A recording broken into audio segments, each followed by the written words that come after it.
హత్రాస్ తొక్కిసలాట ఘటనపై స్వయం ప్రకటిత బాబా నారాయణ శంకర్ హరి అలియాస్ భోలేబాబా సంచలన వ్యాఖ్యలు చేశారు. ఈ ఘటనలో 121 మంది ప్రాణాలు కోల్పోవడంపై విచారం వ్యక్తం చేస్తూనే మరణం అనివార్యమని, విధిరాతను ఎవరూ తప్పించలేరని పేర్కొన్నారు.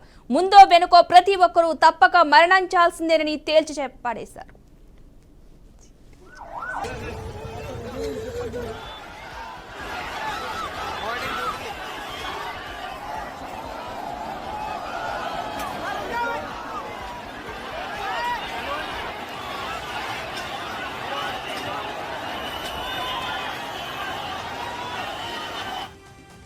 జూలై 2 నాటి హత్రాస్ ఘటన తర్వాత మనమందరం తీవ్రమైన డిప్రెషన్ లో ఉన్నాం. అయితే విధిని ఎవరూ తప్పించుకోలేరు.